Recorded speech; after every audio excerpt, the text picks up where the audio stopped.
You've got horses that are in there at 10 to 1 that it just seems to be pub talk about. And I think you've got a really solid horse at 14 to 1.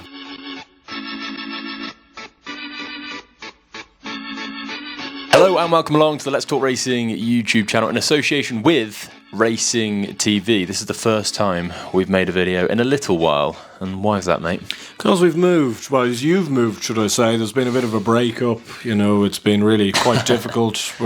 This is my olive branch doing this video, really. But no, you've moved out. I've helped you move out. And it's gone very successfully, I must say. It has gone very successfully, I must say. I don't want you to take this negatively, but when I signed you up for helping with the move, I did not anticipate the man that turned up ready to rock and roll. Well, I think you'd only have to look at my physique and think that probably heavy lifting wasn't my strongest point. It wasn't even that. It was, I don't know what it was. I just thought, it'd be really good to have a spare pair of hands. But you were a machine. Well, you were Faheen, the machine. Well, I was not, but I kept comparing myself to Gowl Road. Like the items that needed moving. Honest. The items that needed moving, they just weren't getting any respite. I was just niggling away. Not doing it brilliantly, but doing enough. You did it very, very well. This is episode 2 of the Cheltenham Festival 2025 Ante Post series, and we're coming off the back of the Road to Cheltenham appearance. It's the first video after then. I'm sure plenty of you possibly saw that. I think 25,000 people have seen it so far, which is great, great, great numbers. It's a little bit nerve-wracking, wasn't it? Yeah, I must confess, when you're standing there and Ruby Walsh is around a yard to your left, it's a little bit intimidating. But no, it went very well. I was delighted with how it came out. It was a really good experience being with Lydia and Ruby. We can only thank them, obviously, and Racing TV for giving us that opportunity. And I must say, it was very surreal watching myself on TV beside you and beside Ruby Walsh and Lydia Hislop. Yeah. That wouldn't have been on my bingo card a couple of years ago. That wouldn't have been on my bingo card, but it also wouldn't have been possible without you behind the camera watching these videos, whether you've watched 1 or 195, which you made. I think this is 196th, then thank you so much. Even if you didn't like them, you still contributed. So thank you very much for thinking I'm a bit of a prick. That's you wouldn't be the first. You'd want to be some anorak to have watched all the 195. Yeah, I wonder who holds the record. Be interesting to know. Yeah, I'd be very intrigued who was there the first time when we did it on the dual screens and I was in the study. We'd have to give a prize to them. I think we would. We would have to give a prize, but we might have a prize for someone. Okay. Because we've got a giveaway. Nice. And it's in conjunction with Cheltenham Racecourse and the Cheltenham merchandise shop. And they have very kindly kitted us out with some bottle hats. Nice. Do you want to show yours? I'm going to show mine. Look at And this might be a bit of a hint to what's coming later. But Rob Core special. Trying my hat on. I look ridiculous in this. Wait but a second. my head is never fit. Look at that. Carla Conti hat.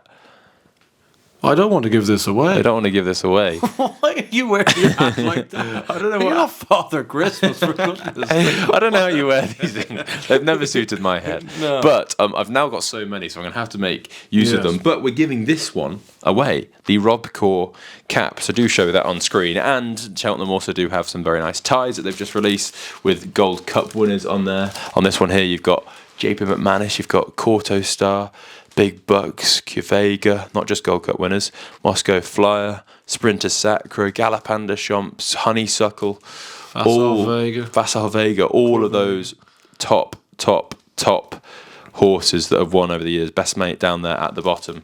So do go and check out the Cheltenham shop. They're perfect presents. I know we're past Christmas, but if there's a birthday coming up or anything like that, or just pass it on to the girlfriend or boyfriend, yeah, they might get you a treat. LTR Silk's on there as well. Oh, very good. Touch of class. But how does one win the big hat? If you want this hat right here, and it's looking a bit washed out in the camera, but we'll turn it down so you can see. All you have to do is comment on this video and just put LTR 2025 because it's 2025. Really? In fact, you know what? The people who only watch that part of the video will know to put LTR 2025 out. We're going to catch them out. Okay. Because that's not the code. That's not what you have to put in. You have to put in what's something really obscure. Carla Conti. Yes. Carla Conti is the code.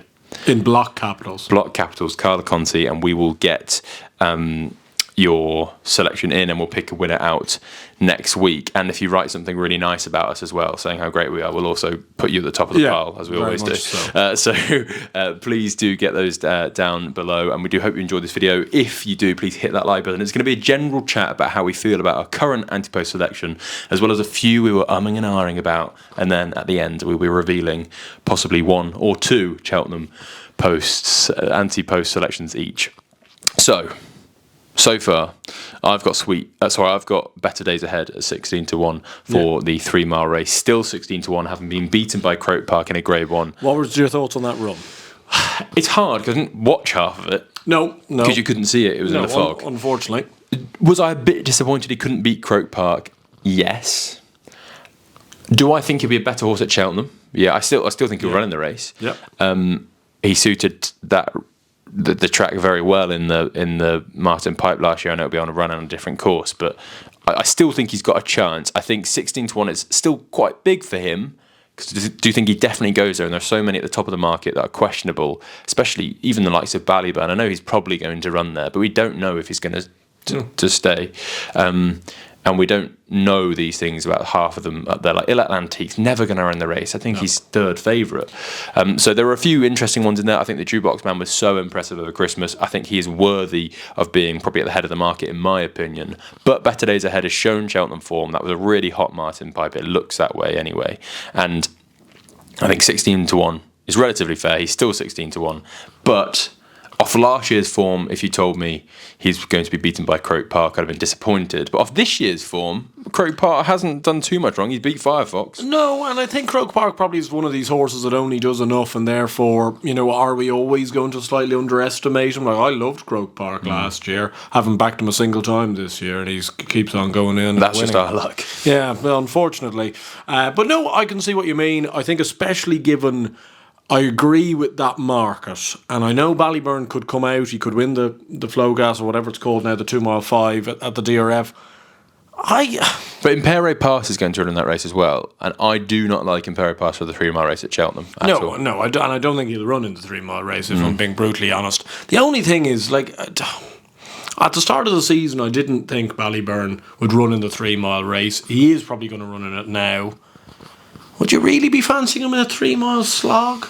Depends if it is a slog. I thought Dancing City was workmanlike but pretty decent on chasing debut. He took a couple of runs last year to get going. He's an old school horse for the race, in terms of at least he's going to stay. But is Better Days Ahead not a bit of an old school horse for the race? Potentially, yeah. And a Martin Pipe horse going up in trip, going into a Grade 1 over novice chases. I can see that. No, I'm not disputing it.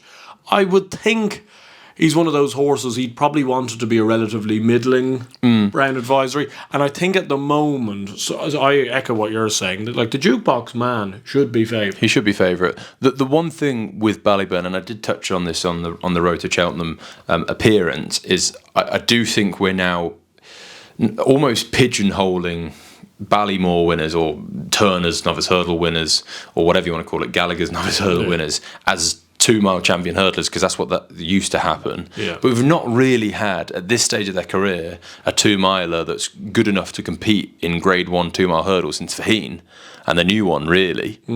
After that, Sam Crow could compete, but never really did it. No. The likes of Envoi Allen, all staying chasers. Bob Ollinger couldn't do it. Imperi Pass couldn't do it, comfortably both beaten by State Man. And then I think they were talking about champion hurdles and Arkles at Ballyburn, but he was put in his place by Sir Junior, who was so good. At what stage do we bridge the elephant in the room that Ballyburn isn't quite as good as people want him to be? No, I think he is. I think he is. I just think he would have been an absolute certainty for the 2.5 mile race. Yeah, no, and that's perfectly fair. But and at this stage of his career, probably just doesn't want 3, but he's being forced to run in the 3 mile race. And I think it's a good decision by Cheltenham, because it's going to, like, Ballyburn, for instance, right now, probably would never have ran in the Wayward Lad. Nope. If Leopardstown hadn't taken away that 2 mile race. Yep. The 2 mile Grade 2 at Nace or Grade 3 wouldn't have been that hot. Nope. And then now Ballyburn would have probably ran in something, maybe even a weaker Nace race or the 2 mile at Leopardstown, and would either be a very short price for the Arkle or would be a 6-4 shot for the 2.5 mile novice chase. So it's making it more competitive. It's adding question marks. No, I think it's great, and I'm not disputing for a second that Ballyburn isn't a top horse. I think there's an argument to suggest, and I'm not saying, because Kempton 2 miles wouldn't have suited him, I do get that, but I think there's an argument that the first time he's come up against a real top-notcher, he's got his ass handed to him. No, possibly, and the novices don't look very good from last year. Firefox was beaten in the Drimmore, Mystical Power was beaten in the Fighting Fifth, it never raised a gallop, really. Slade Steele's been beaten twice, I understand that. He was far and away the best of them, though. He was, and I mean, even if you go through his bumper form beating Dancing City as well, I don't know. He is a tricky one. I personally feel that he's going to be a top horse. I just think he's going to be a top horse of a 3, but maybe not yet. If you know what I mean. I think he's almost a bit of a brave man's game. I actually think 3 miles at Kempton would really suit him. I think he's like a speed 3 miler. I think a real slog of a 3 is not that. Yeah. I think he's a nippier 2.5 to 3 miler. It wouldn't surprise me if he was like a go forward in a Ryanair down the line type horse. Maybe. I'm just a little bit lukewarm on him at the moment, as you probably well know, and you can probably think from the questions I'm beginning to kind of hypothesize about. I'm not saying he can't do it, but he has to go and prove it for me. Are you lukewarm on Sweet David, who's your first Ante Post selection? You put him up at 12s now, 8-1. Yeah, no, I think very fair. 8-1's probably getting on the skimpier side. We haven't seen him obviously since November. The December race has happened since I've put that up. Stumptown won that. He won it very easily. He's gone favourite for the race. He's clearly got a very good chance. There's obviously a number of Irish horses in there that have kind of been fiddling around. So it's hard to know what ability, what kind of way they'll be able to run, or maybe quite high inflated marks. I'm still happy with the French horse, though. You know he's going to run in the race. He's an improving horse. He's only going to be 6 come March. I think there's still plenty of upside to him. I think it's a good selection. I think it's a fair selection anyway. It's very difficult at the moment to find horses that are even going to run in races. So the fact that you have that assured, you've got a trainer that clearly has shown on a number of occasions now that he can come over and produce the goods. Mm-hmm. I think there's an awful lot to like. Yeah, I agree. Now let's talk about a few horses that we were tinkering with the idea of putting them up in this episode. I've got 4 that I was kind of going, I can't really justify at this stage, mainly because 3 of them were in handicaps. Yeah. 2 of them in the same race. I think Ethical Diamond, I think is 20-1 for the county. He's interesting if he was to go there. There's got to be a big race in him. They're convinced he's a good horse. Golden Ace as well. I thought she's still well handicapped, and a county hurdle would be perfect for her. Literally pretty much course and distance to the mare's novice.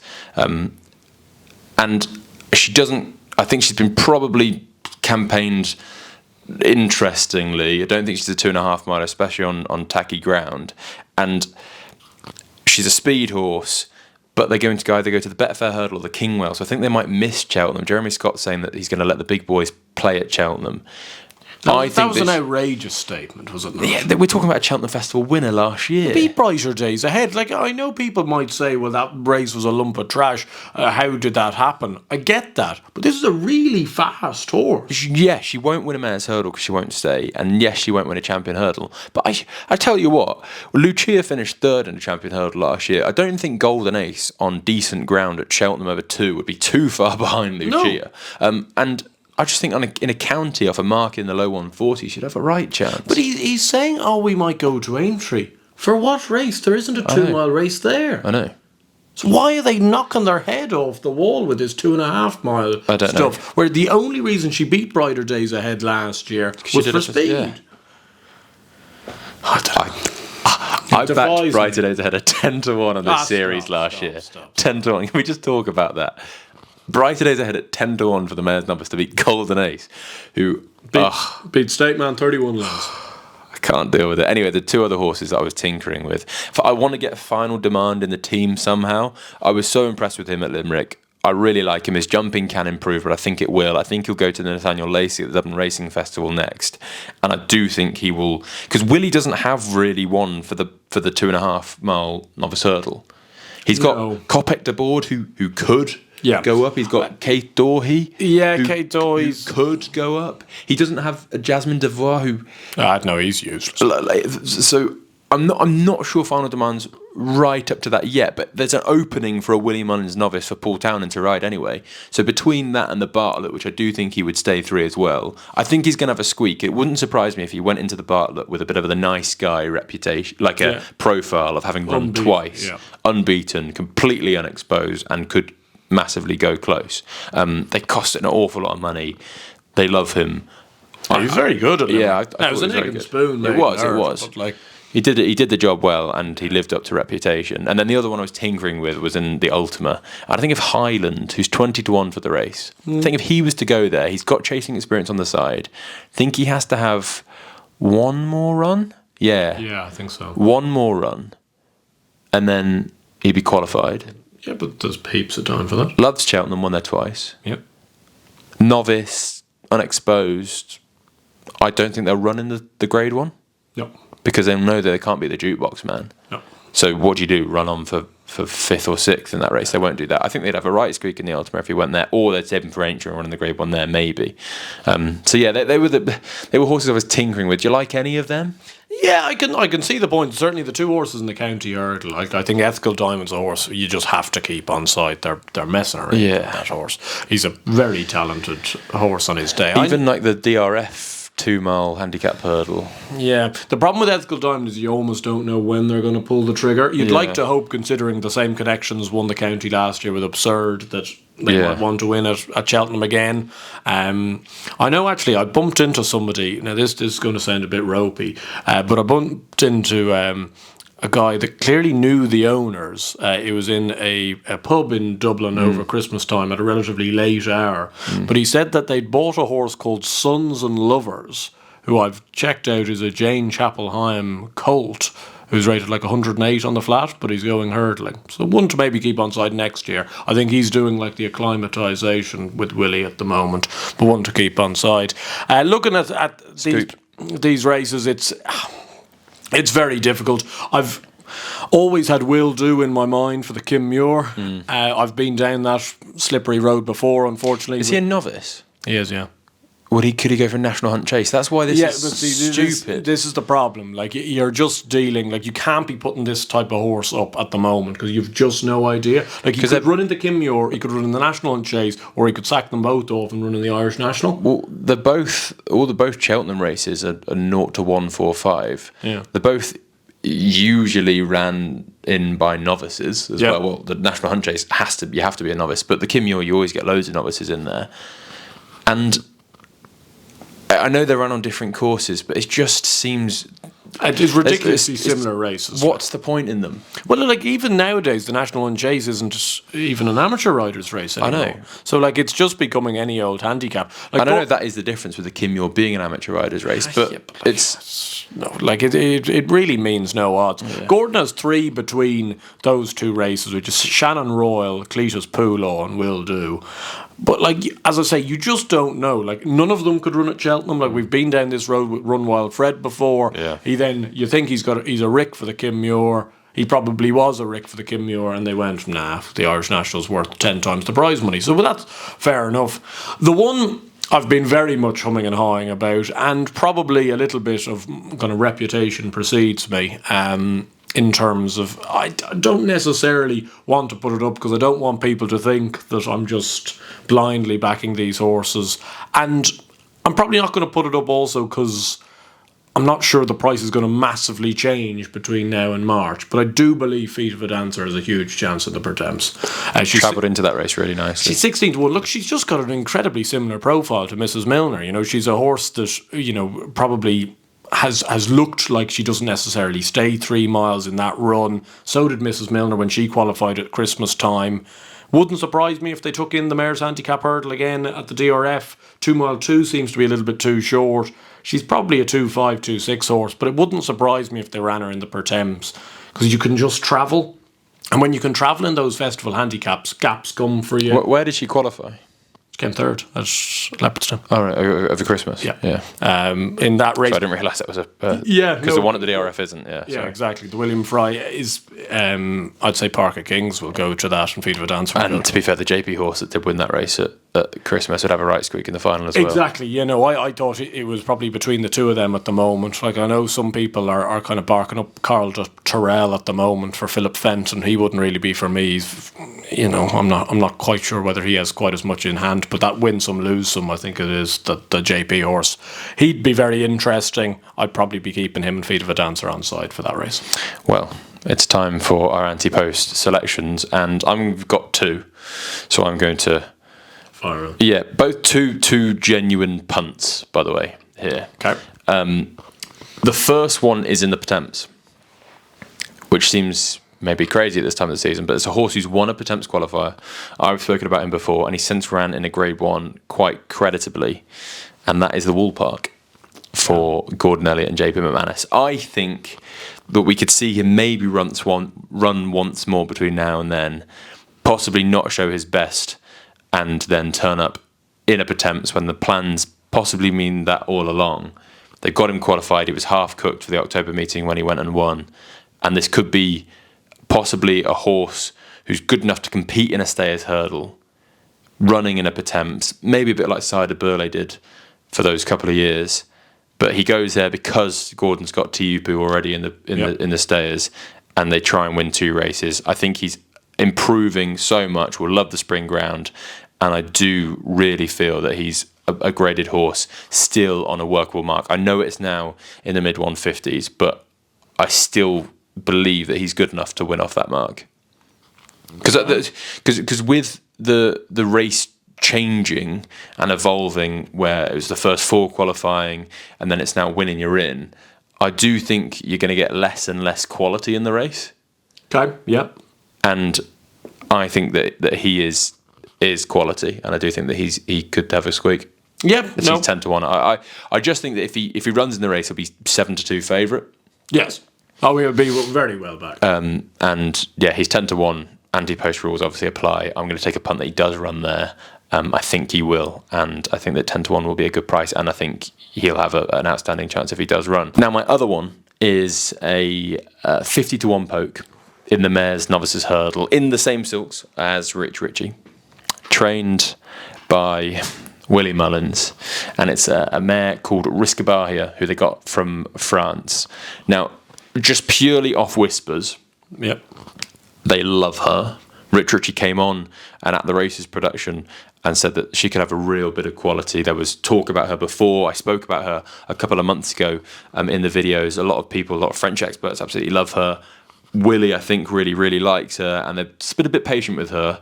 I think she's possibly going to run around the DRF time, or maybe just before. I think she could go in there off maybe 1 or 2 runs, probably more than likely just the one. And I do think that she could have a right chance as well. So 50-1, purely a bit of a poke, a bit on whispers, a bit on hype, but I thought I'd make things interesting. I always like that type of profile of a bet. You're obviously small stakes advice, or no stakes advice really, just probably watch me lose. But 50-1, I do think that she's got possibly a better chance than that, because she's definitely going to go for the race. Well, there's always worth a chance at 50-1, and to be honest, if she comes out and wins even a Mares Maiden Hurdle around Tremor, she'd be 16-1, 12-1. So there's an awful lot of upside in terms of backing a horse at that price with potentially that type of ability.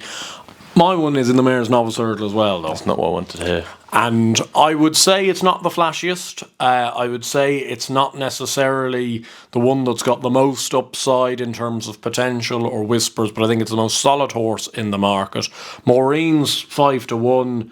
We haven't seen sight nor sign of her. Maybe she'll turn up in a week's time and win by 20 lengths, but she's 5-1 seems an awfully skimpy price. There's other horses in there that we haven't seen before. You love that sort of a horse. I hate that sort of a horse. I don't mind when you be plucking them out of the sky at 50-1, but when you're taking 10-1, 12-1 about some French thing that's come over and everyone's talking about it, like some of them are good, some of them are absolute crap. And I just think the real solid horse in the race is Diva Luna. at 14-1 for Ben Pauling. Ben Pauling has shown he can do it. This mare is a good mare. She won the Grade 2 bumper. She beat the right horses. She beat Jubilee Alpha last year pretty comprehensively in that race. I see no reason why that will be turned around this year, despite Jubilee Alpha being pretty good. She hasn't necessarily set the world alight over hurdles thus far. She was beaten at Lingfield. I'm not really a jockey basher myself, but I think Keelan Woods probably would want that ride back. He didn't make that much use of her. Kind of ended up getting done for a little bit of toe. Then she won the last day over 2.5 miles at Cheltenham. Showed she got course experience now. She stays 2.5 miles. But Ben Pauling immediately after the race said she's going to go back down to 2 miles. That they're kind of almost limiting her by trying to conserve her over that trip. We've just seen in the past in this race as well, the You Wear It Wells of the world. You have a horse that's just out in front.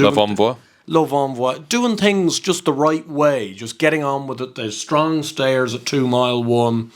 I think they'll run over 2 miles next time out.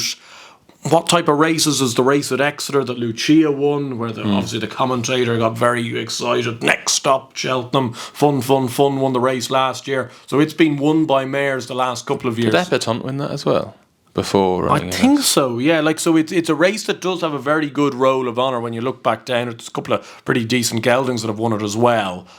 That would seem maybe an ideal race to run in, maybe the Rossington Main at Haydock. But I think 14-1 about a horse that you know is running in the race, you know has enough ability to compete. And if they go a real helter-skelter gallop, it will suit her. Exactly. And I just think, I'm not, for instance... My 50-1 post looking... No. Should be 66s. No. But like if you could have plucked out Lossymouth, and if there is a proper Grade 1 mare from the Whisper horses, yeah, Diva Luna's got a lot to prove. But it's at the moment, all it is Whispers. And you've got horses that are in there at 10-1 that it just seems to be pub talk about. And I think you've got a really solid horse at 14-1. I think she should probably be 7 or 8-1 myself. And I think that's a very fair poke. I've backed her each way because I just think she's the type of horse. I really can't see her out of the 3. She might be third if there's a few unexposed horses in there. But I think on years like the Love Envoys, the You Wear It Well years, she's just as good, if not better than them. Absolutely love that. Well, you've made me feel very bad about my poke, but I'm hoping we both go there. And if Riscabaje was to finish second to anyone, I'd want it to be Diva Luna. Yeah. And I'm sure it's the other way around. Sure. Anyway. Oh, it is, yeah. 50-1. Geez, we could do the winner between the two. We could.